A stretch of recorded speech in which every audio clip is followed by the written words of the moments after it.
In this lesson, we're going to learn how to rotate a point counterclockwise around the origin, and we're going to do it by 270 degrees.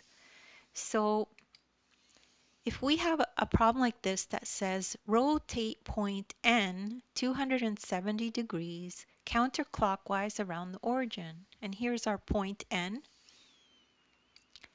and let's label it. N has coordinates 2, 6. So x is 2, y is 6.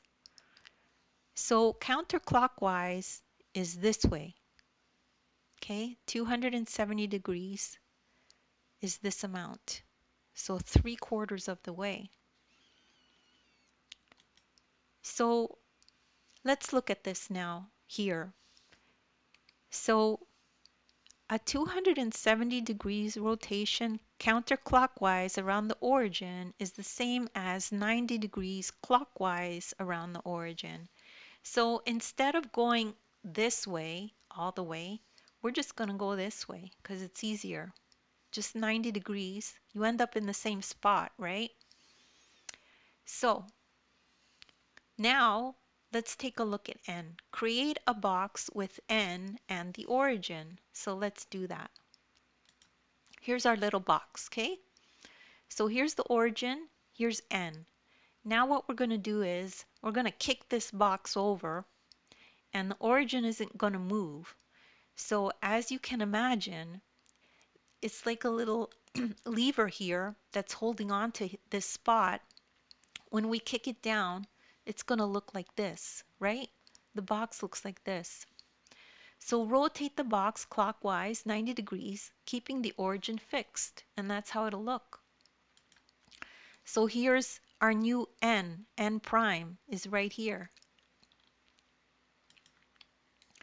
The new coordinates for N prime are 6, minus 2. 6, minus 2. X and Y switch and the Y becomes negative. So that's the rule for rotating a point counterclockwise 270 degrees.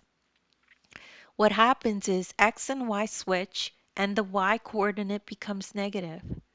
So we had 2, 6. Now we switch those two. 6, negative 2. The Y becomes negative. And that's how you do that type of problem. Don't worry if you don't understand that right away. You could rewatch the video. As well, I have links to other videos of mine that are like this in the description, so you could check those out. As well, download the ebook. In the ebook, you'll find this exact lesson, and you can follow along in the ebook as you watch the video. There's actually a link in the ebook that'll take you right to this lesson. Thank you so much for listening, and please make sure to like and subscribe.